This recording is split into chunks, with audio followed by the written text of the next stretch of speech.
Olá, ouvintes! Começando mais um episódio do Tá de Clinicagem, podcast de clínica médica feito para internos, residentes e qualquer profissional que queira discutir os temas de clínica médica. Meu nome é Joane Alves. Eu sou o Iago Jorge. Eu sou o Rafael Coelho. E eu sou o Frederico Amorim. Grande Joane, iniciando de novo com a gente o podcast. Temos novidade aí, Jô? Temos, tá saindo o curso do Forno, né? O curso de pronto atendimento do Tá de Clinicagem, que já saiu algumas informações importantes. Conta pra gente, Rafa. Cara, o nosso curso a gente fez com muito capricho, a gente espera que vocês curtam muito. É no modelo de 2 de nós dando aula, a gente vai falar sobre as principais queixas do pronto atendimento. Então, cefaleia, dor lombar, tosse, disúria. A gente tem o site que é o cursotdc.com.br e lá você vai ter mais informações. O Rafa só falou as aulas dele, não sei se vocês perceberam, mas as que ele participou ele falou, as outras ele esqueceu, né? Fredão, foi isso que eu lembrei aí de bate pronto, né? Mas eu vi 300 vezes a sua aula do Covidão. Foi a primeira aula que a gente lançou gratuitamente para quem se pré-inscreveu no curso, mas tem vários outros temas, né, Jô? Tem tontura ainda, tosse, a continuação do Covid, então não pode perder, IVAs e náuseas e vômitos. Esses são módulos, cada um desses módulos tem algumas aulas, uns tem 3, outros tem 4 aulas. Não é só isso, tem material suplementar com questões, casos clínicos e detalhes que a gente falou ali no curso para você ter e te ajudar durante o seu plantão de pronto atendimento. Esse pessoal do marketing tá muito bom, né? E tem mais, Fred, tem um material suplementar. No dia 19 de abril vai abrir as inscrições e vai ter uma super promoção para você que quer economizar. Vai lá e tem que comprar no primeiro dia. Boa. Então fechou o merchan. Hoje a gente está no episódio número 83, é isso? Cara, eu acho que é. Foi tanto, né, que eu nem lembro mais. Pois é, Fredão, já é o episódio número 83 e qual que é o tema de hoje? Cara, hoje o tema é tratamento precoce. Do quê? Nossa, onde você vive? Se essa é a sua dúvida, onde você vive? Para quem não sabe, o tratamento precoce que é o assunto mais falado aí dos últimos meses sobre Covid. Se você mora na Nova Zelândia, talvez tenha essa dúvida mesmo. Acho que lá nem tem mais Covid. Então. Já resolveram o problema. Pra gente que tá no Brasil, que a gente ainda tá suando aí, tratando e sofrendo tudo que tá acontecendo, a gente tem que falar desses temas importantes. E como é que vai se estruturar esse episódio aqui de hoje? No início, a gente vai conversar sobre as principais dúvidas e argumentações que são utilizadas para se prescrever o tratamento precoce. E depois a gente vai falar item por item daquela prescrição ali que surgem 8, 9 remédios às vezes, sobre as evidências de cada uma. Rafa, acho que a ideia é evitar polarizar esse assunto, evitar politizar esse assunto também. Então aqui a gente não vai falar nada de partido, nada de política pública. O que a gente vai tentar falar é mais sobre as argumentações e tentar falar mais de medicina baseada em evidência. E não adianta a gente ficar assim, tais pessoas são a favor, então elas não sabem nada, ficar antagonizando isso, porque tem um monte de gente que está na dúvida. Vai ter aquele pessoal que é totalmente a favor e não importa o que a gente fale, eles vão continuar a favor, mas tem gente que está na dúvida, quer só saber como ir atrás, o que é atrás, saber das evidências. Acho que é para esse pessoal que a gente está fazendo. Boa, Fredão. Pessoal, então hoje aqui a gente vai falar sobre tratamento precoce para Covid. Tratamento precoce se entende que é o seguinte: o paciente foi diagnosticado agora com Covid, acabou de ser diagnosticado. Será que não tem nenhum remédio, alguma coisa que eu possa fazer para melhorar o desfecho, para ele evoluir melhor, não ter que ser internado, ter menor risco de morrer?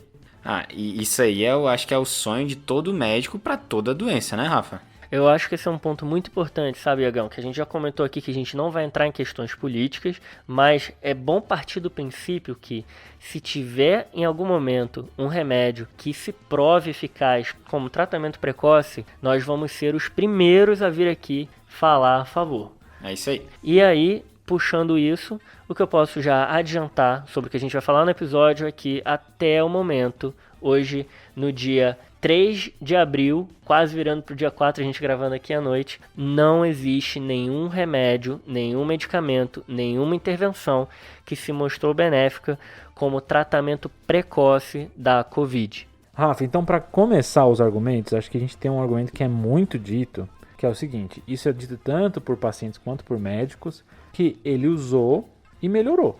Então, assim, eu tô com Covid, Super comum, né, Fredão? eu uso alguma medicação do tratamento precoce e melhoro.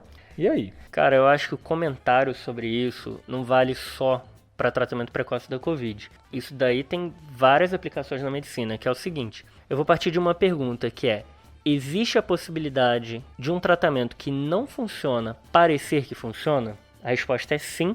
Eu vou tentar responder agora. Sim.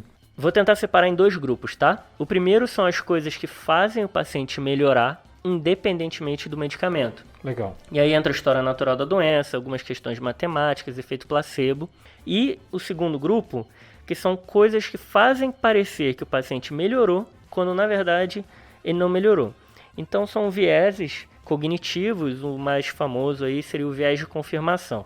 Então, falando do primeiro grupo, né, das coisas que fazem o paciente melhorar sem o medicamento, independentemente do medicamento, e a primeira coisa é a história natural da doença. A gente sabe que as doenças podem melhorar sozinhas, né, sem qualquer tratamento. Isso é uma verdade muito frequente nas infecções e infecções virais, que é exatamente o que acontece no Covid, que é uma infecção de vias aéreas respiratórias por um vírus. Então, a maioria dos pacientes vai melhorar independentemente do tratamento. Perfeito. A segunda questão é um conceito que chama regressão à média. Eu vou tentar explicar com um exemplo, tá bom? Nossa, agora ele pisou na MBL ali, ó. Nossa. Vamos ver se eu pisei e não escorreguei, né? Mano. Então, assim, eu tenho um paciente que não tomou o kit Covid. Kit Covid é o tratamento precoce. Ele evoluiu muito mal e morreu. Aí, nos próximos 10 pacientes, eu dou o tratamento precoce e eles não morrem. Tá. E aí eu vou ter o seguinte raciocínio, né? Eu acho que o primeiro não morreu porque eu não fiz o kit Covid. Será que isso não é um erro do meu raciocínio? Aquele primeiro paciente, ele pode ter sido um caso excepcional, né? Porque a grande maioria não morre quando tem Covid. Os outros 10 são exemplos da regressão à média, que é o seguinte: eles evoluíram como a maioria evoluiria. Eles se recuperaram com ou sem o medicamento. E aquele primeiro, que foi um caso excepcional, um fora da curva, que acabou falecendo com Covid, ele foi o primeiro padrão que eu olhei e esses outros eram a média. Então, como que eu faço para descobrir se é isso, né, que está acontecendo ou se o tratamento realmente não ajudou? Eu preciso fazer um estudo que tem um grupo controle.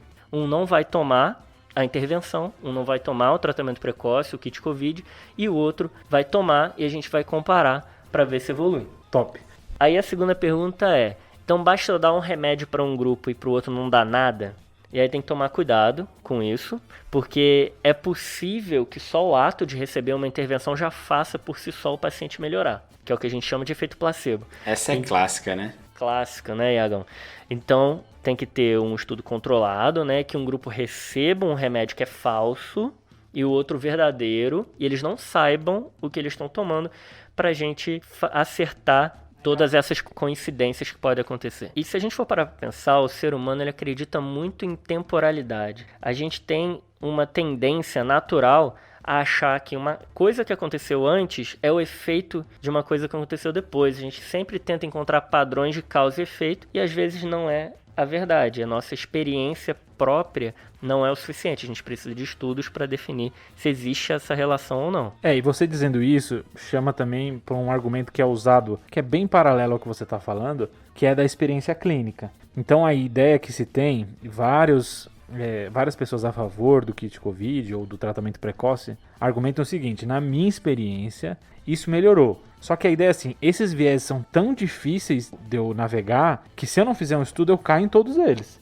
A mortalidade do Covid às vezes vai de 2%, 3%, em alguns locais mais alta, mas mesmo que ela fosse bem mais alta, 10%, 20%, seria difícil de avaliar isso clinicamente. Isso vale no consultório, isso vale até para os hospitais. Os hospitais não têm essa capacidade de ver sozinhos. Então o ideal é fazer um estudo para ver isso, não é esperar que a habilidade ou a experiência clínica consiga direcionar um tratamento. Acho que as experiências pessoais são muito heterogêneas, né? A gente tem a experiência do cara que está no consultório, daquele outro que está atendendo no pronto atendimento, do que está na sala de emergência, do que está na UTI. As experiências pessoais não valem como regra, né? E para evitar esses erros de interpretação, de generalização, de condições que são mais particulares para aquela experiência daquele profissional de saúde, a gente precisa de ensaios clínicos randomizados, controlados e cegados. Então eu vou tentar puxar isso que você falou, Fredão, que é o seguinte: acho que a gente precisa falar sobre isso para tentar compreender por que muita gente continua pensando e acreditando nas mesmas coisas, apesar de novos fatos desmentirem a primeira situação. Então, o que eu quero dizer com isso? Saem os estudos, saem os resultados, saem os argumentos contra o tratamento precoce, as pessoas continuam acreditando no tratamento precoce. Então por que acontece esse tipo de situação? E uma delas é uma coisa que a gente chama de viés de confirmação. É importante a gente entender que o ser humano ele tem a tendência a procurar os padrões que expliquem algo que inicialmente se acredita. Então, assim, eu acho que um bom exemplo aqui é o VAR. Você pode criar o VAR para ver se uma determinada situação ali foi de gol, de pênalti, etc. Mesmo olhando em várias câmeras, sobre vários ângulos, o torcedor vai continuar com a opinião de que o time dele foi prejudicado. Não é isso? Essa é clássica. Então, assim, isso faz parte da habilidade humana de não conseguir, assim, perceber, interpretar as situações. Isso é muito limitado, né? E aí a gente acaba tendo erros no nosso pensamento crítico, isso atrapalha a compreensão dos fenômenos, das coisas que a gente vê. Então, assim, a pessoa quer ouvir, a pessoa ouve o que ela quer ouvir. Então, no caso da medicina, é muito comum que o médico pense assim, eu quero muito que esse paciente melhore. E ele acredita muito no tratamento dele, na intervenção dele. E o paciente acredita muito que ele vai melhorar com aquele tratamento. Isso tudo faz com que essas pessoas interpretem que aquele tratamento realmente deu certo. É uma questão de psicologia cognitiva. Existe também o contrário, mais ou menos o contrário, que é o paciente que não melhora, mas aí sempre tem uma argumentação sobre isso. Ah, não melhorou porque não usou direito, não melhorou porque realmente não é 100%. Então, os subterfúgios são usados tanto quando acontece o que a pessoa espera, quanto não acontece, né? Um exemplo não tomou a dose completa, a dose que seria a ideal, ou não usou o tempo ideal, ou não começou quando deveria ser o início. É sempre o subterfúgio, né, para manter esse viés. Isso é usado para todas essas drogas, né? Quando a gente for comentar das drogas específicas, sempre vem essa argumentação, Joana, sempre vem, né? Uma coisa que eu acho que a gente deveria comentar aqui, a gente muitas vezes bota esse viés de confirmação na conta da população leiga, né? Uhum. Mas a gente tem que fazer, acho que, uma análise da nossa função como profissionais de saúde diante disso. A gente sabe que a sociedade exige que o médico profissional de saúde esteja sempre 100% certo. E a gente tenta criar um ambiente de 100% confiável para os pacientes, né? Para que ele fique bem seguro. O mercado exige isso dos médicos, os hospitais exigem isso. Então, acho que a gente cria situações em que determinado médico sempre acerta, determinado hospital, ninguém morre lá dentro, porque é o melhor hospital de não sei de onde. Então, isso perpetua esses vieses cognitivos de confirmação e etc. Então, acho que a gente tinha que, talvez, modificar esse pensamento, saber que existem situações que não existe um tratamento ainda bem definido, não tem evidência de que existe um tratamento específico, como é o caso do Covid, que não está internado, e que a gente tem que aceitar isso, mudança da cultura nossa. Então, só para fechar, eu queria só fazer uma reflexão aqui, que é a seguinte: existem kits Covid por aí de várias doenças, né? Então, nossa, é verdade. A gente tem que pensar sobre isso. Se a gente não está também só focando no Covid, achando um absurdo que as pessoas estão prescrevendo coisa sem evidência de que tem benefício ou não, e a gente vê isso acontecendo para várias doenças por aí. Eu acho que o Covid só deixou isso mais palpável, né? Mas a gente já viu isso todo dia, vitamina C para resfriado, isso era vitamina D para esclerose múltipla, coisas do tipo. E não só para tratamento em si, mas tem diagnósticos que são feitos, né, investigações que são questionadas e que estão cada vez mais aí sendo realizadas na população, mas sem uma evidência realmente forte e que realmente fale a favor de fazê-lo. É engraçado, Joana, você falar isso, porque existe um conceito sobre reversão médica. Não sei se você já ouviu falar disso. Que é a ideia de, assim, quando os médicos fazem uma ação, aí surge uma evidência contra essa ação, quanto tempo depois eles revêem isso e acabam mudando. E a ideia é que talvez demore 5 a 10 anos para depois que sair uma evidência contra aquele tratamento, as pessoas pararem de usar. Então é um gap muito grande, né? Tem estudo no New England sobre isso, acho que é um conceito interessante, quem quiser pesquisar dá para dar aí atrás. Legal. Então, Rafa, você explicou o primeiro cenário pra gente, né? Aquele cenário em que chega um paciente pra você e fala assim, não, meu vizinho tomou e ele melhorou. E aí você explicou por que não tá certo esse... E aí você explicou quais são os problemas dessa conclusão, né? Isso aí. Agora tem um segundo cenário, né, Iagão? É isso aí, Fredão. Às vezes chegam pessoas falando assim, mas não existe uma prova de que esse kit Covid não funciona. Né, Joane? Você tem um exemplo, Fred, sobre isso, pra gente conseguir pensar nesse conceito? Cara, eu até tenho um desse, mas é não médico, serve não? Serve. Lá e vem a brisada do Fred, né? Ele já começou. Tinha que ter, né? Tem um cara chamado Bertrand Russell, tá? E ele para comentar sobre isso, sobre esse conceito de ônus da prova, ele deu o seguinte exemplo. Se eu te falar que tem uma xícara de chá orbitando Marte, você não tendo um telescópio, eu quero que você me prove que não está lá. O exemplo serve para esse novo ponto da nossa discussão, que é o ônus da prova. É um conceito que parece complexo, mas a gente vai falar aqui devagarzinho para todo mundo conseguir acompanhar e entender. O ônus da prova está no argumento a favor da conduta médica, de uma determinada definição. E a gente tenta encontrar, né, definir aquele achado. Todos os estudos que são feitos, por exemplo, procuram sempre um benefício, tentar achar o que é positivo, um ensaio clínico randomizado, principalmente. E quando a gente não encontra, o que a gente sabe é que a população médica, por exemplo, prevalece no desconhecimento em relação àquele achado. Esse exemplo que o Fred falou é interessante, por quê? Porque não cabe a mim, que fui questionada, definir e dar a resposta sobre ter uma xícara ou não orbitando em Marte. Cabe a quem perguntou, que seria o pesquisador, definir ou não. Então o que você está me dizendo é assim, o ônus da comprovação está naquele que afirma, né? Exato. Então se eu faço uma afirmação, eu tenho que comprovar essa afirmação. E não é eu faço uma afirmação sem provas e espero que você me comprove que ela não existe. Exato. E a inversão do ônus da prova vem daí, né? A gente tentar mostrar que não tem eficácia, que não existe benefício naquilo. Quando na verdade a gente precisa encontrar o que é o benefício. Quando a gente não encontra o benefício, a gente só sabe que aquele ponto ali a gente ainda está na dúvida. Prevalece o desconhecimento. É aquela situação, né, Jô? A gente vê o pessoal comentando no Twitter, eu tomei kit Covid e melhorei. Me prova que não foi ele que me fez melhorar. E aí a outra responde, mas eu tomei água de coco todo dia quando eu tive Covid e eu também melhorei. Será que não tem que estudar também a água de coco para provar que ela não funciona para Covid? Bom, agora acho que a gente chega no terceiro cenário aqui. O terceiro cenário é o seguinte. Alguém que está falando a favor do tratamento precoce fala o seguinte argumento. Tal cidade começou a usar o tratamento precoce e lá diminuiu a mortalidade. Ou tal cidade não usa o tratamento precoce e tem mais mortalidade. E aí, João? Então, Fred, esse outro conceito que vem sendo muito abordado, né? Que na medicina baseada em evidência é descrito como falácia ecológica. Não se assustem, o que é isso? É inferir... Eu já estou assustado. A gente vai inferir para o indivíduo um achado, um dado que foi de um grupo, de uma população. E essa aferência não pode ser feita, ela não é verdadeira. Vamos no exemplo, né, para ver se ajuda. Tipo, eu não posso pegar uma informação que é para um monte de gente e individualizar. Exatamente.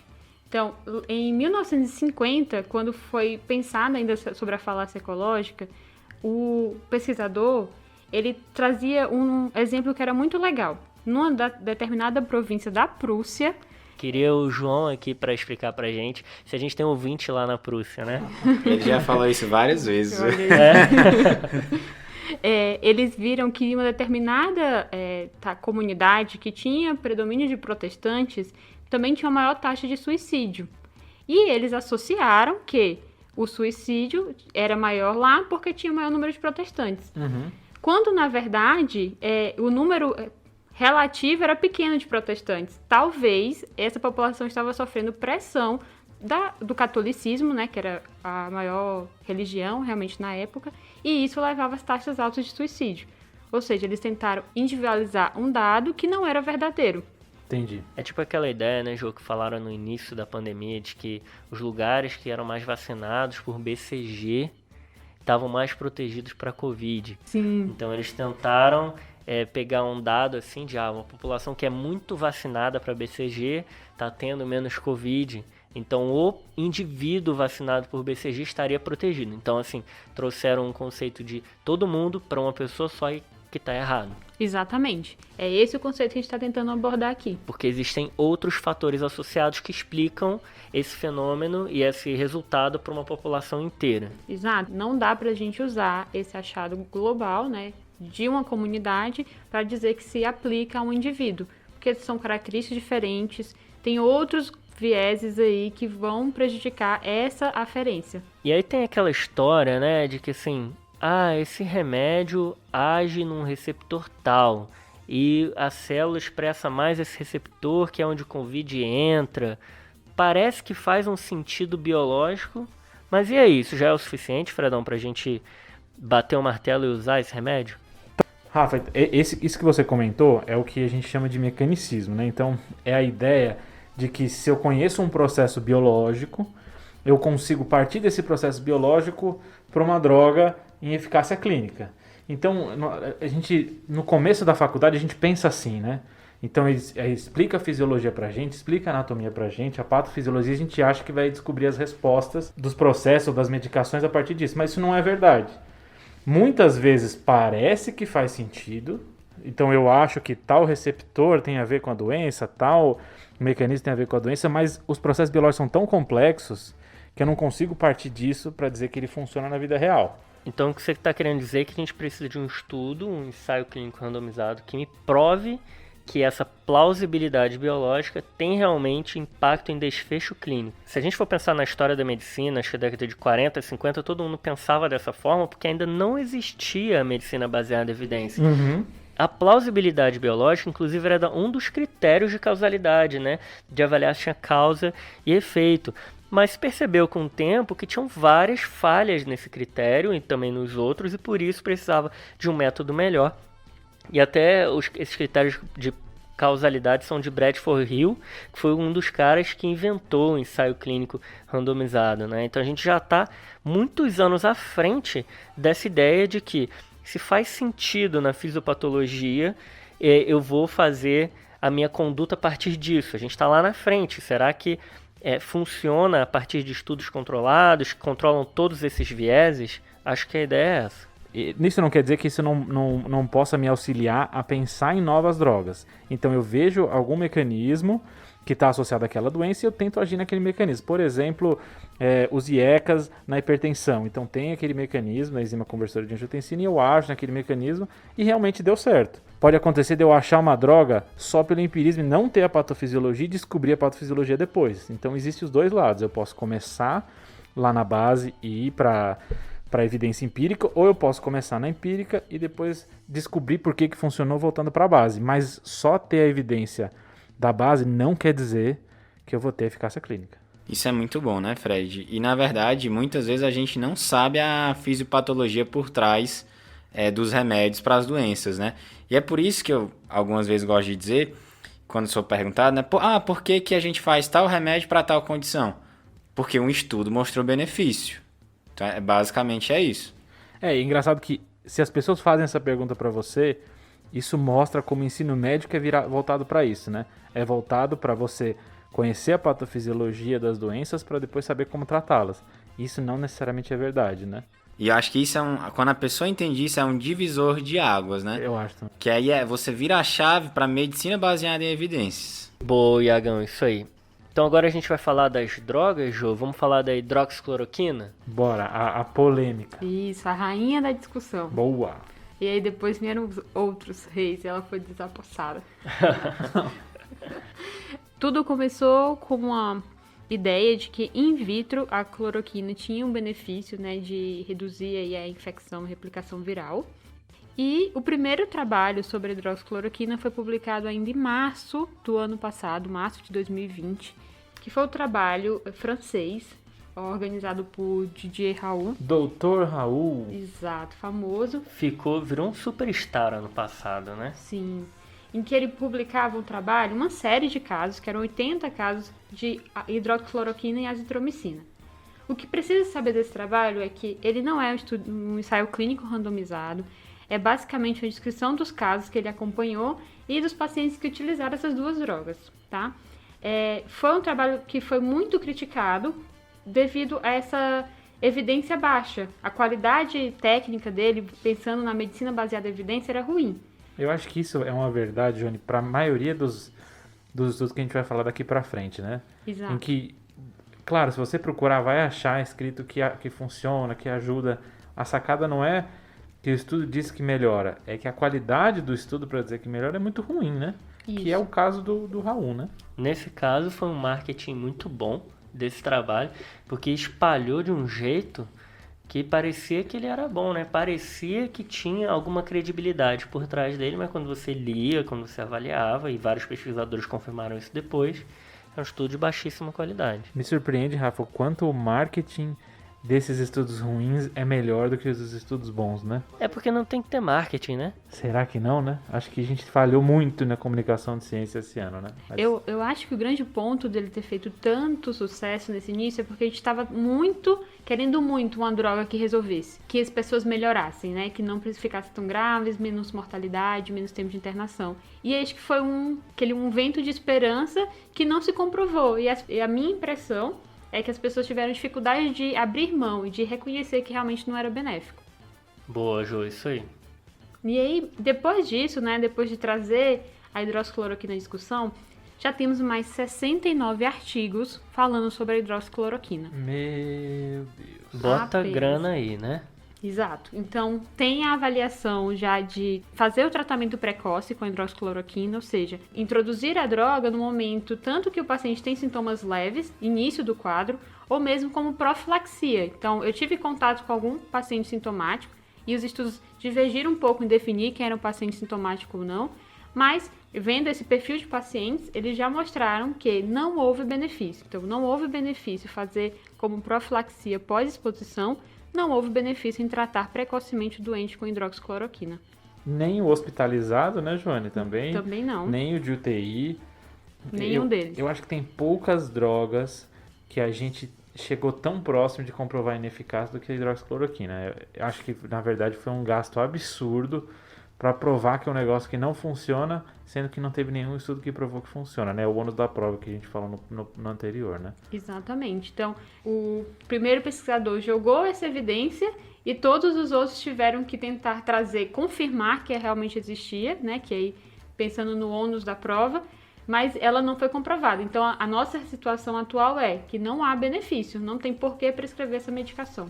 Eu acho que é mais do que isso, não é só... Porque uma das falhas da comunicação científica e médica, acho que é essa, é de falar assim, não há benefícios em prescrever, ou ainda não sabemos, ou os estudos não mostram benefícios. Não é isso. É assim, a gente já tem indícios de que não funciona. É o mais próximo que a gente vai conseguir de falar que algo não funciona. Então, esse preciosismo da ciência deixa a comunicação científica muito pior do que a comunicação não científica. Boa, eu acho, não sei. E outra coisa que é muito importante pontuar é que a gente tem que analisar o que é esse benefício, né? Vocês não estão me vendo, mas eu estou fazendo aspas com as mãos.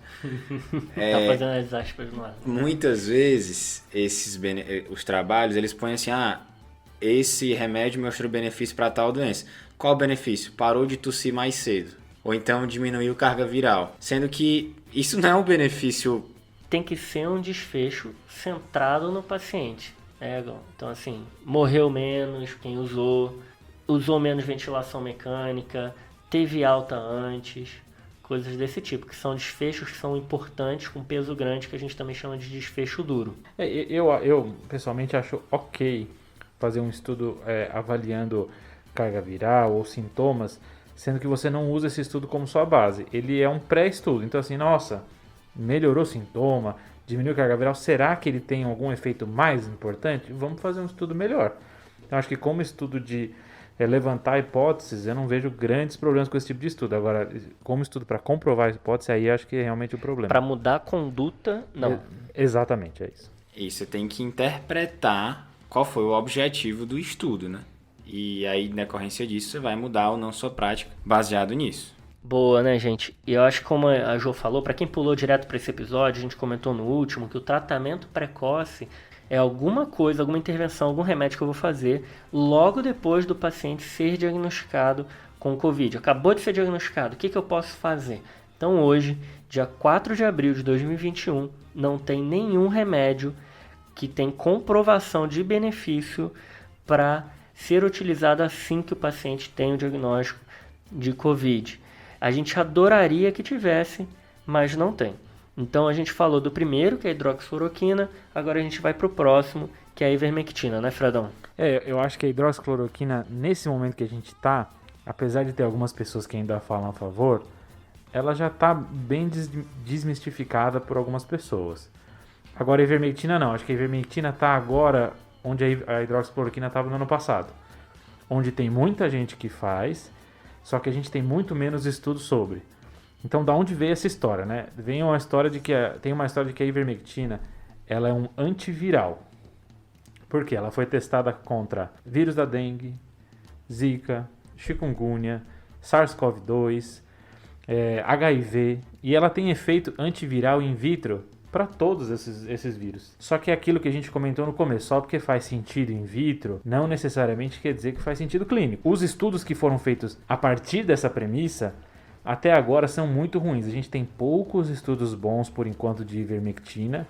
Um deles publicado no JAMA com 400 pacientes que mostrou negativo, mas realmente faltam estudos bons para a gente falar alguma coisa sobre ivermectina.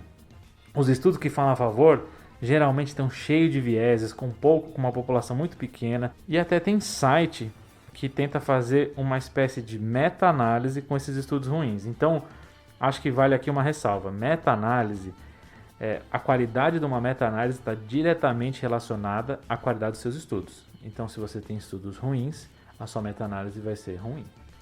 Não adianta gourmetizar o estudo com uma meta-análise, né?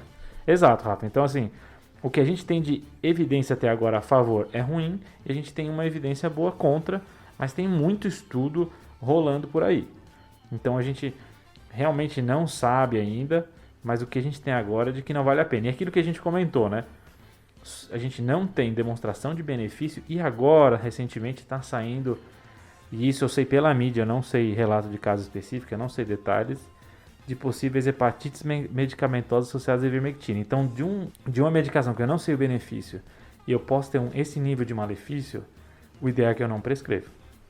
E ainda tem mais, né, Fredão? Acho que talvez seja a quantidade de vezes que é prescrito.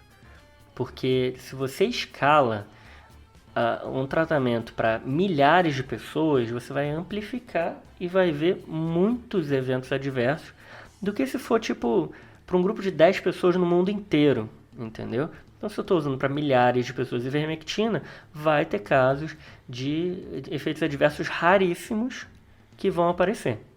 Exato, até porque tem com essa ideia de fazer uma profilaxia, tem se usado continuamente essa medicação sem levar em consideração esses riscos, que eles vão aumentando também, à medida que a gente vai tomando doses maiores. Então, assim, o que a gente tem de evidência pró? Estudo in vitro e estudos ruins. Ou seja, nada, né? E às vezes o leigo acha que estudo in vitro é uma grande coisa. Mas a gente está cheio de estudos in vitro que não se traduzem em efeitos clínicos. Cheio. Na oncologia tem um monte. No Covid agora tem um monte. Então, assim, para o leigo parece que faz muito sentido. Mas se você for ver como é que é feito o estudo, e não só isso, no estudo foi feita uma dose absurdamente maior do que a dose do ser humano. A dose para o ser humano sérica é em nanogramas por ml e a dose que é feita no estudo era de micrograma, para ter uma noção de quão mais... Foi milhares de vezes a mais a dose in vitro. Pronto. Para conseguir esse efeito aí diminuir a replicação. Exato. Então, assim, provavelmente vão sair vários estudos por aí agora sobre ivermectina esse ano, mas o que a gente tem até agora não vale a pena prescrever pensando em risco-benefício. Agora, assim, a gente está no meio dos antiparasitários, né? Então a gente já falou de ivermectina, acho que vem um segundo aí, né, Rafa? A famosa nitazoxanida. Anitta. É super famosa, é o antiparasitário que muda a cor do xixi.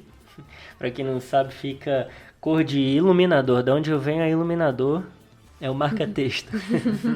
Nossa, fica assim, tipo, fosforescente, assim? Fica um pouco fosforescente esverdeado, por aí. Eu tô quase com vontade de tomar só pra ver. Nunca tomou remédio pra verme, Fredão? Não, devo ter uma grande lombriga. Pois é, Fredão, esse remédio é famoso. Pra você ter uma ideia, ele foi aprovado em 2003 pelo FDA. Não tem muito tempo, é um dos mais Nossa, novos recente, aí. né? Ele é chamado assim de um antiparasitário de amplo espectro e funciona para giardíase, para lombriga, que é o ascaris, tricúris, enterobíase, até para aquela tênia anã, aquela iminolepis nana, e também para criptosporidíase, que é uma causa de diarreia no imunossuprimido. E se você for olhar, os esquemas são sempre por 3 dias, exceto na criptosporidíase que usa por mais tempo. Cara, eu tô imaginando, no meio de uma visita, o cara manda assim, qual é o espectro de ação da nitazoxanida e quais são os antiparasitários de amplo espectro? Meu Deus. Você aprendeu alguma coisa aqui no TDC. Ou, Então, assim, existe a discussão se a nitazoxanida funciona para vírus. Existe estudo em influenza, tá? Porque tem ação in vitro, ainda é super controversa, como você falou para a ivermectina, não tem comprovação clínica de que funcione, então ninguém usa para influenza, mas é algo que talvez venha para estudo. O que eu estou entendendo do que vocês estão falando até agora? A gente pega aquela placa de cultura, né, de um germe, e tá derramando veneno. Então, assim, você pegar Baygon, você pegar, sei lá, qualquer veneno que você quiser, e vai matar o que tá lá. Só que se você der pra a pessoa vai morrer também. Que eu acho que se você der essas medicações em doses altíssimas, que é o que acontece in vitro, você vai matar o que tá lá. Só que aí quando você dá pra pessoa, que você tem que baixar a dose e muitas vezes, você perdeu o efeito de veneno contra o germe e por isso não resolve. No caso da ivermectina, é porque eu não sei a dose da nitazoxanida in vitro.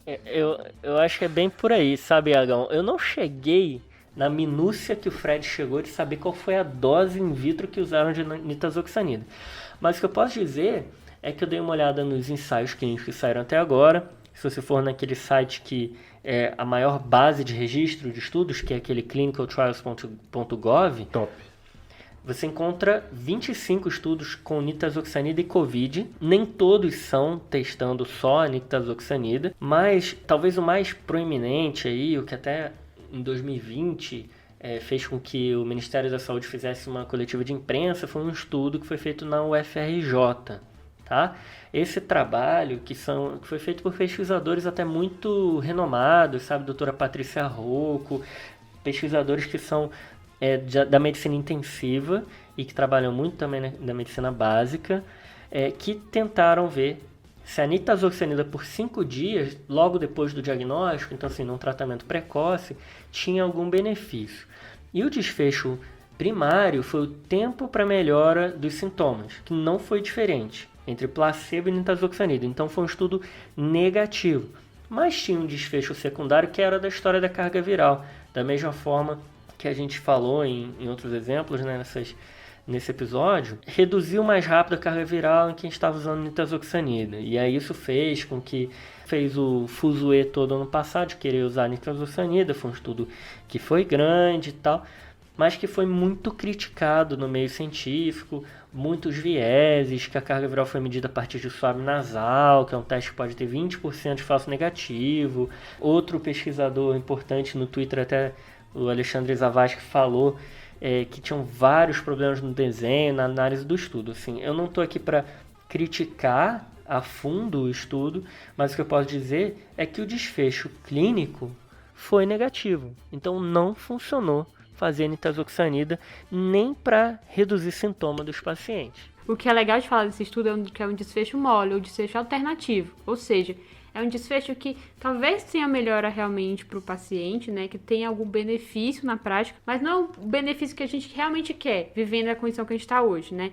É legal diminuir sintoma? É legal, mas o que a gente quer é reduzir mortalidade, reduzir tempo de internação. Boa, Jo, acho que é o que o Fred falou agora há pouco, né, e o Iago também comentou. Se esse estudo tivesse vindo positivo, reduzir o sintoma, beleza, vamos fazer um outro para ver se reduz mortalidade, tempo de internação, etc. E não passou nem pelo sarrafo ali mais baixo, que foi reduzir sintoma. Então, nitazoxanida, a Anitta, não funcionou no tratamento precoce da Covid. Então, pessoal, falamos de 3 grandes drogas aí do tratamento precoce para Covid-19, que foi a hidroxicloroquina, ivermectina e nitazoxanida, mas ainda tem 2 aí super importantes, não que as outras não sejam, mas que a gente vê bastante nesse kit, que é o corticoide e a azitromicina, né? É engraçado que você vê por aí que as pessoas falam assim, não, é claro que eu não vou prescrever hidroxicloroquina e ivermectina, mas uma azitromicina sempre aparece, né? Cai bem, né? Cai bem. O pessoal acha que... Uma predzinha ali. Assim como a gente falou no episódio 70, Rafa, o corticoide, ele tem evidência para pacientes em desconforto respiratório ou entubados. Isso é feito para... Ele foi bem testado para pacientes críticos. Isso vale para dexametasona, que é o famoso recovery, mas tiveram outros estudos subsequentes que confirmaram essa hipótese, que também viram diferença de mortalidade, como metilprednisolona, prednisona, que seja. Mas nenhum deles, tirando o recovery, fez esse teste com pacientes com o Covid leve, né? Então, um Covid que não estava nem internado nem crítico. O grupo do recovery que estava com um Covid leve, não só não teve benefício, como teve uma tendência a ter malefício com corticoide. Então, assim, a ideia hoje em dia é corticoide para pacientes em desconforto respiratório, para pacientes com quadro leve, ou seja, o cara que vai para casa, esse cara não recebe corticoide. Então você quer dizer, se o paciente foi diagnosticado agora com Covid, foi entubado, ele recebe o tratamento precoce com corticoide? Só lembrando que se o paciente tem indicação de usar corticoide por outro motivo, não está contraindicado o corticoide nesse momento. A gente não sabe desse possível malefício. Foi uma análise do recovery, mas a gente ainda não tem essa comprovação de que pode fazer malefício. A gente tem uma suspeita que pode. Então, vamos dizer, o paciente asmático que precisa de corticoide e está com Covid leve, mantenha a prescrição de corticoide. O que não dá é para o paciente só com Covid receber corticoide pelo Covid. Boa, Fred, porque é a ideia de a gente ter também individualizar aquele dado, né? A gente sabe que não tem benefício, mas tem uma população que, pela condição de base, tem um benefício nas suas exacerbações. Boa. Então, nessa pessoa a gente deixa. Ironicamente, né, Fredão, o corticoide, que é a única droga aí, ou a melhor droga até agora para Covid, se a gente usasse o modelo mecanicista, talvez a gente não fosse nem testar, né? Porque o corticoide é um imunossupressor. Você vai fazer um imunossupressor para tratar uma infecção. Você imagina que uma infecção vai piorar com uma imunossupressão, né? Pois é, e os estudos provaram que funciona nesses pacientes que o Fredão falou.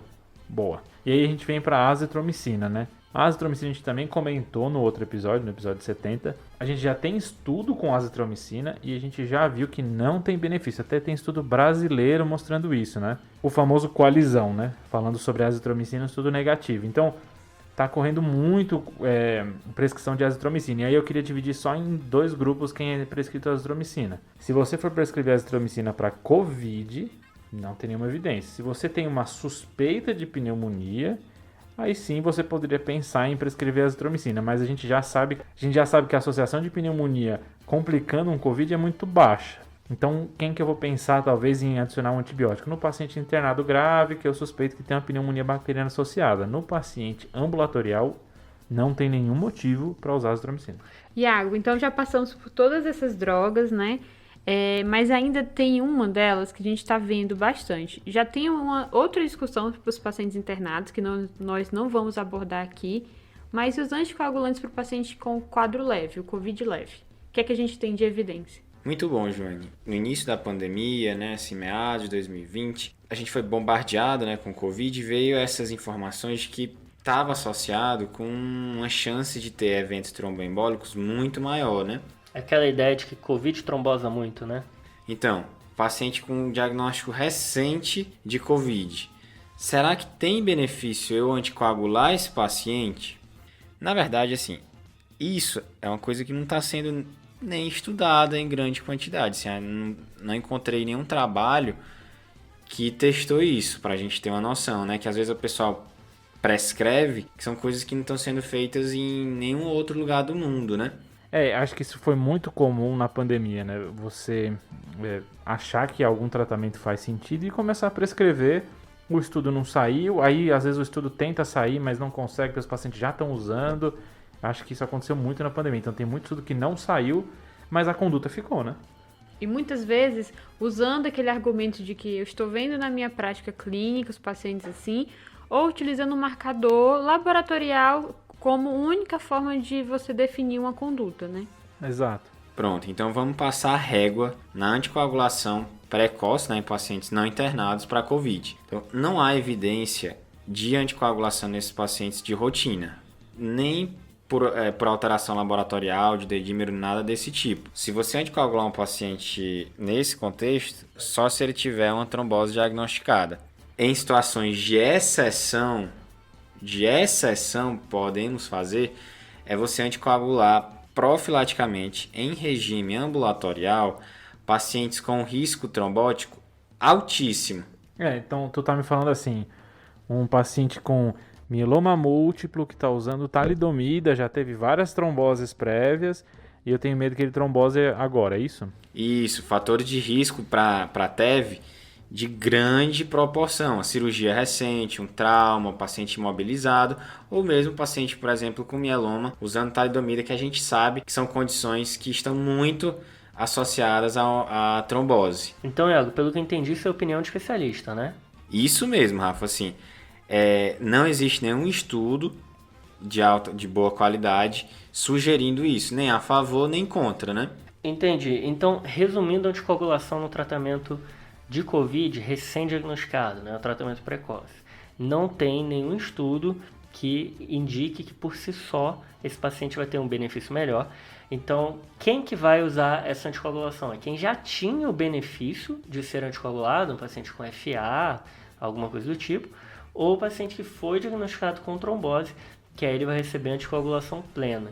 E aí tem essa ressalva de talvez a profilática entrar nos pacientes com muito alto risco de trombose, que aí é uma opinião de especialista, não é algo tão bem definido na literatura. Isso, eu acho que essa mensagem que tem que ficar clara. Não é para usar. E em situações muito específicas você pode pensar em usar uma dose profilática. Boa! Então vamos para a próxima. Vamos deixar a anticoagulação para trás. Vamos falar agora de vitaminas no tratamento de COVID, né? E tô me lembrando aqui que a gente já tem um episódio de vitaminas, né? Episódio número 40. Foi muito legal fazer aquele episódio. E eu não sei se vai mudar muita coisa para hoje. Eu acho que vai ficar na mesa, Iago, porque vamos dividir aqui de vitaminas não vitamina D, a vitamina D e o famoso zinco, que sempre entra nas vitaminas. Eu nunca entendi por que ele entra nessa balaia, né? Mas é sempre de A a zinco, né? Então, por algum motivo ele entra aí.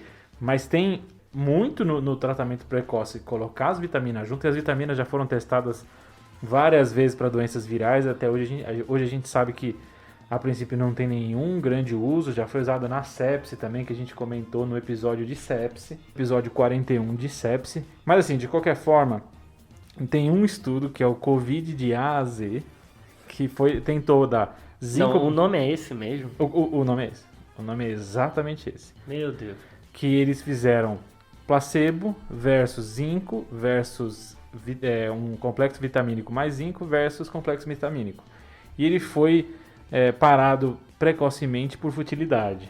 Não é um super estudo, tinha pouca gente no estudo, mas é o que tem de evidência por aí. Mas as vitaminas, elas têm esse poder, né? Elas estão no... imaginário. Isso, estão no imaginário popular. E as pessoas não veem problema delas continuarem em prescrições. A gente não luta tanto contra as vitaminas quanto a gente luta contra as drogas, né? É como se não fizesse mal, né? Exato. E a gente sabe que tem complicações, a gente até comenta isso no episódio do uso. Então, é um gasto para o paciente e complexo vitamínico geralmente é caro. Não tem benefício para o paciente, a gente não tem nenhuma comprovação de benefício para vitaminas A, C, zinco, etc. Então não vale a pena para esse paciente ele receber qualquer prescrição de vitamina. Eu estou falando aqui de vitaminas não vitamina D, porque aí eu deixei para o nosso grande geriatra falar sobre a pílula que... Como é que ele colocou aqui para mim? Como é que foi, Rafa, que você mandou no grupo? The Sunshine Supplement. Meu Deus do céu. Essa foi boa. É a vitamina dos raios do sol. Meu Deus. Porque é a ideia, né? A vitamina D que a gente consegue quando toma sol. Isso daí não fui eu que inventei. A gente tem artigo do New York Times Do New York Eu achei que ia ser New England aqui. Agora eu tô tranquilo, sai do New York Times. Iagão, tem matéria no New York Times falando sobre a vitamina D e a relação com a indústria farmacêutica e com os pesquisadores. Eu não vou entrar nesse tema, não.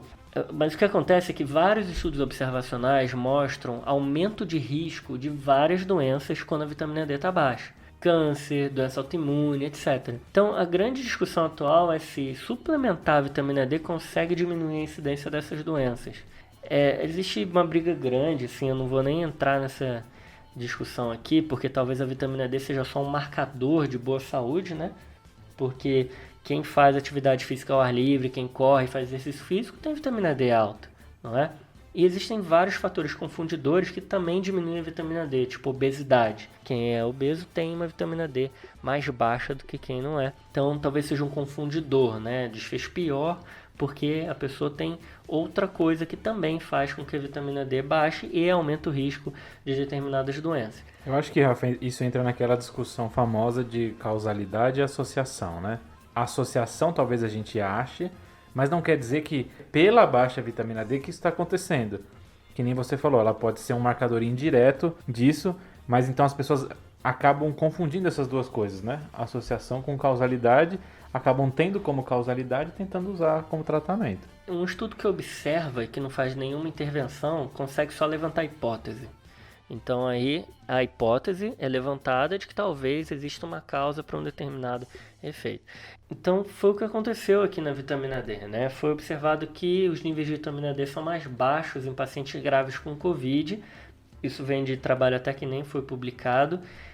Existem outros trabalhos que contestam essa afirmação, porque quando fazem ajustes para comorbidades acabam não vendo diferença estatística, mas a ideia é de que a vitamina D, além de funcionar como uma vitamina que é boa para o sistema ósseo-muscular, né, para os ossos, para os músculos, talvez tenha alguma relação com a imunidade, né? Aquela ideia de que fisiopatologicamente faz sentido dar vitamina D. E o que a gente tem de estudo até agora sobre suplementação, tem um brasileiro que fez uma dose de 200 mil unidades no primeiro dia de pacientes que estavam com Covid e que não teve alteração no desfecho, tá? Não foi benéfico. Tem um trabalho pequeno espanhol, que foi um dos que levantou mais essa ideia, mas foi um trabalho que teve muitos problemas, os grupos eram diferentes, os pacientes que usaram a vitamina D tinham menos comorbidade, menos hipertensão, menos diabetes, então essas são as críticas. Mas eu queria chamar a atenção para uma recomendação que até me assustou, mas depois quando eu entendi, fez sentido. O NHS lá da Inglaterra, naquelas diretrizes NICE, que são bem confiáveis, recomenda a suplementação da vitamina D. Mas o que acontece? A ideia é que lá nesse período de inverno, os pacientes com Covid estão ainda mais reclusos, não estão saindo tanto e tem risco de estar com hipovitaminose D. Então, era uma recomendação que até já existia e que foi reforçada nesses tempos de Covid, porque as pessoas não estão tomando sol e que estão sob maior risco de hipovitaminose D. E aí sim, tem indicação de repor na hipovitaminose D, tá? Com Covid ou sem Covid. Então, a recomendação de agora é até uma dose bem baixa. Eles colocam aqui como 2.800 unidades por semana, tá? Para você fazer nos pacientes. Só que talvez isso não se aplique para o Brasil, porque aqui a gente não está no inverno e a gente tem uma exposição solar muito maior. Não tem esse inverno todo que eles têm, porque a gente fazer essa reclusão domiciliar é importante. Fora que muitas regiões também não tem nem essa divisão entre as estações do ano, né? Então... Boa, Ju, exatamente isso, tá? Então, eu chamei a atenção para isso, porque talvez alguém comente, lá na Inglaterra eles estão repondo vitamina D. É por causa disso, gente. É porque eles não estão se expondo tanto ao sol e eles estão repondo uma dose muito baixa. 2.800 unidades por semana é muito baixo. Pra vocês terem uma ideia, a dose de manutenção nas pessoas que têm indicação por outros motivos é ali entre 7.000 a 14.000 unidades por semana. Tá bom? E esse estudo aqui que mostrou no Covid foram 200 mil unidades. Então, Resumindo, para COVID, tratamento precoce, também não tem nenhuma evidência de benefício, tem um estudo com resultados negativos, inclusive. Boa. Eu tô vendo aqui, Fred, que o Rafa conseguiu um jeito de dizer que é pra pessoa tomar vitamina D, né? Tu viu aí? O cara já pode dar o diploma de geriatra pra ele. É verdade, porque era pra falar que não é pra dar, do nada ele arranjou algum jeito de dar mesmo assim. Tô impressionado aqui. Eu vou protestar porque... Vai ter cálcio também? Ou como é que é? Eu ainda estou em formação na geriatria e eu sou um dos que menos é fã da vitamina D. Eu acho que a gente passou aqui pela hidroxicloroquina, ivermectina, nitazoxanida. Ajuda aí, gente, foi tanta coisa. Corticóide, azitromicina, anticoagulante, vitaminas. Tem mais alguma coisa? Não é possível. Tem a grande novidade. Eita, atento. Tô sentindo animação. Não, tem uma droga que está sendo estudada para Covid, que é a proxalutamida. É um antiandrogênico. Saiu um grupo de pesquisadores afirmando que tinha tido um benefício para pacientes com Covid, mas até agora não saiu estudo. Pelo que eu procurei aqui, eu não achei nem pré-print do estudo. Então, assim, a gente só tem um vídeo dos pesquisadores comentando sobre isso, tem alguns gráficos falando, mas até agora a gente não tem nenhum estudo. Então, assim, a gente continua cético sobre essa droga. Se sair alguma coisa, aí a gente consegue avaliar, mas por enquanto sem estudo não dá para avaliar nada. Essa história a gente já viu algumas vezes, sair comentando na imprensa, etc, e depois do estudo não ser tão bom, então eu acho que é melhor a gente esperar para saber o que vai dar nos próximos dias. Mas tem essa onda agora dos antiandrogênicos. Então, assim, a gente falou dessas drogas, aí eu só queria... Eu tive uma experiência recente onde uma paciente chegou para mim e falou assim, ó, eu sei que não tem consenso sobre o Covid, eu sei que isso é bem discutível, etc. E a impressão que ficou para ela é que é isso, que a gente está discutindo ainda sobre essas drogas. Mas, na verdade, tem um consenso sobre essas drogas. Então, o consenso científico de diversas entidades é que não é para prescrever essas drogas. Então, eu peguei algumas aqui só para listar, fazer uma lista rápida de quais são as entidades e órgãos brasileiros e internacionais que recomendam não utilizar nenhuma dessas drogas que a gente falou. Primeiro, então, OMS, mundial, né? Sim. Brasileira tem 81, mas eu vou falar algumas principais. Sociedade Brasileira de Infecto, Sociedade Brasileira de Pneumo, Associação de Medicina Intensiva, Sociedade Brasileira de Clínica Médica, Associação Brasileira de Alergia e Imunologia e a Sociedade Brasileira de Medicina de Emergência. Então, todas elas concordam em não fazer tratamento precoce. Com nenhum desses remédios que Com a gente nenhum falou. desses remédios. Estados Unidos, quem que é contra o tratamento precoce? CDC, NIH, FDA, o IDSA e o UpToDate, nosso grande famoso, todos eles contra o tratamento precoce. União Europeia, o EMA, que é o FDA europeu, também é contra o tratamento precoce. Reino Unido, o BMJ, também é contra o tratamento precoce. E a própria empresa que fabrica ivermectina é contra o uso da ivermectina, que é a Merck. Ela já a própria empresa que fabrica a medicação fala que não funciona. Aí acho que acabou, né? Então, assim, tem consenso. Não tem essa história de que não tem consenso, só que as pessoas não estão seguindo os consensos. Então, esse é o grande problema. O TDC não tá nessa lista, não? Vou pôr aqui agora, TDC, do lado da Sociedade Brasileira de não sei o quê. Altíssimo fator de impacto. Então, tendo dito isso, Iago, dos consensos, vamos para a última situação, que era para entrar no primeiro episódio, mas a gente achou que ficaria melhor aqui. Então, chega uma paciente no PS, você faz diagnóstico de Covid, ela não precisa ficar internada, e aí ela pergunta quais medicações eu preciso tomar em casa. E você fala, sintomáticos, dipirona, paracetamol, etc. E ela falou assim, então você não vai me prescrever nada pro Covid? Essa situação, Fred, é realmente muito comum na prática, né? A gente tá vivendo isso há um ano, né? As pessoas, em geral, elas têm esse desejo de tomar algum remédio, né? Por acreditarem que isso vai ajudar em alguma coisa, né? Sendo que a gente passou as últimas horas, né, aqui hoje, conversando sobre isso, e várias sociedades do mundo inteiro mostrando, né, conversando que não há benefício em nenhum remédio, em nenhum desfecho importante, em nenhuma droga. Existe uma coisa que o pessoal fala, que é a autonomia do médico, que é o seguinte, aí a pessoa vai lá e prescreve qualquer um desses remédios que a gente falou hoje. E aí, a gente já sabe de uma coisa, não vai fazer bem. A A gente já falou sobre isso hoje o dia inteiro. E aí você tem outras duas possibilidades. Ou não vai fazer diferença nenhuma. Se a pessoa já ia ficar bem, ela vai ficar bem. Se ela já ia piorar, ela vai piorar do mesmo jeito. Ou o que pode acontecer é piorar o desfecho da pessoa. Que às vezes as pessoas não pensam sobre isso. É o efeito adverso, né? Exatamente, Rafa. A gente chegou a pincelar isso em alguns pontos, né? O Fred comentou sobre a ivermectina, dessa questão de pacientes que usaram ivermectina, que foram para a fila de transplante hepático, né? Tiveram falência hepática. A cloroquina tem a questão do alargamento de QT e por aí vai. A mensagem é essa. Esses remédios não ajudam as pessoas. A gente gostaria muito que ajudassem, né? A gente torce muito para que a gente ache um tratamento eficaz e precoce, né? Mas a gente sabe que nenhum desses que a gente estudou até o momento ajuda e pode atrapalhar. E essa é a mensagem final. Então, com essa mensagem final do Iagão, a gente chega à conclusão de que tratamento precoce hoje, no dia 4 de abril de 2021, não tem indicação, não funciona, não tem benefício. Jô, você tem alguma mensagem final? Tem um site legal que inclusive está lá na nossa página, no Instagram, a dica que vocês podem checar, tá? Facilidade de acesso para todas essas evidências, tem uns artigos lá com resumo, tudo que tem muita evidência para fazer, o que é ainda inconclusivo e o que não deve ser feito, que chama Open Critical Care, que é do New England, né? É uma consultoria do New England. Então, olhem lá, chequem, é fácil de acessar, tem inglês e espanhol, então dá para conseguir pelo menos ter uma noção do que você deve ou não fazer. Top. Você tem alguma mensagem final, Fredão?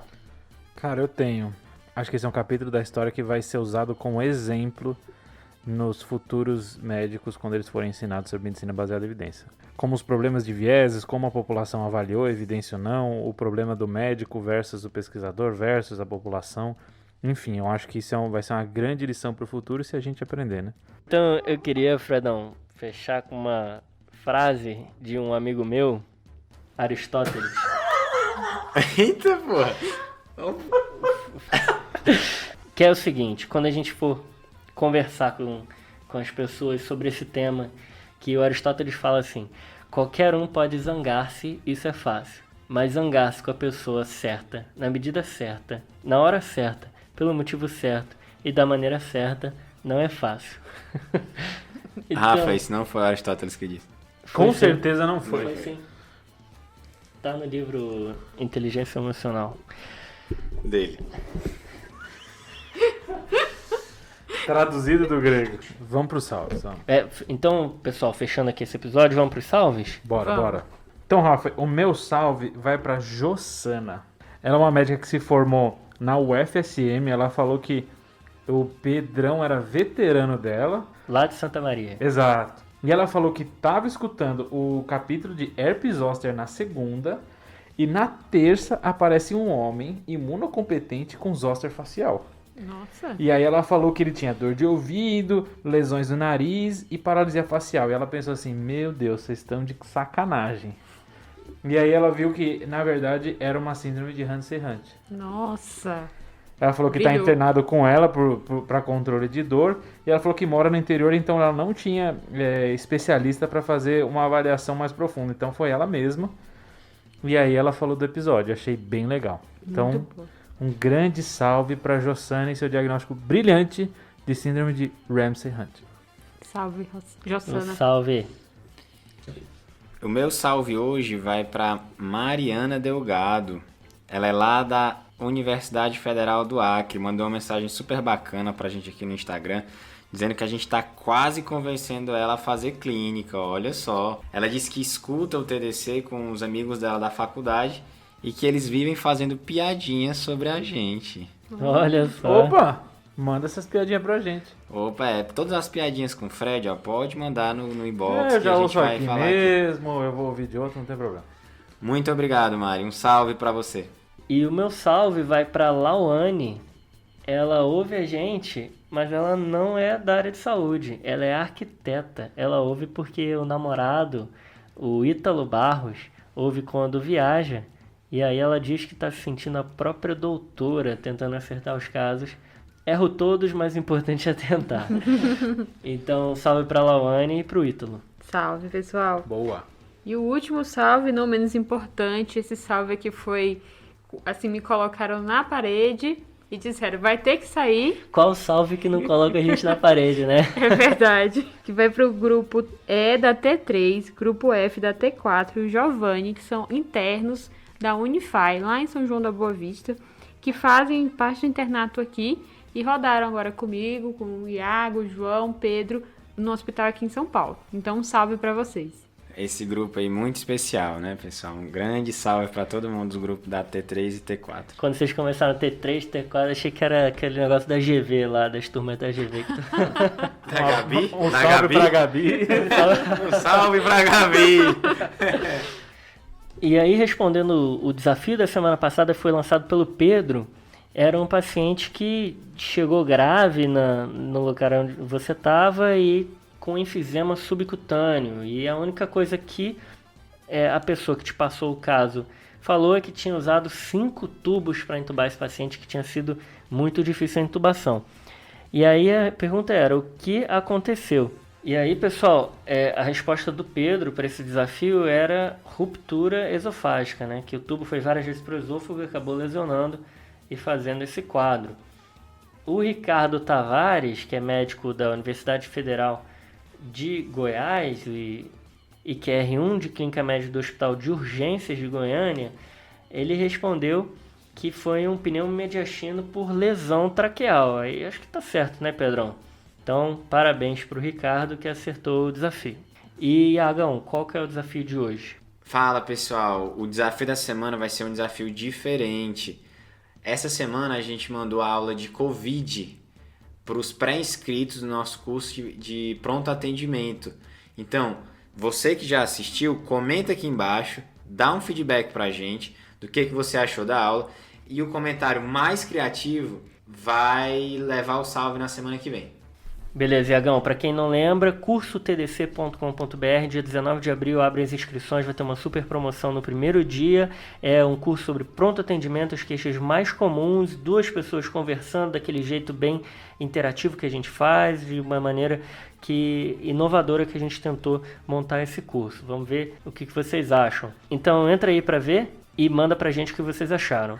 Fechou, galera? Fechou. Falou. Valeu.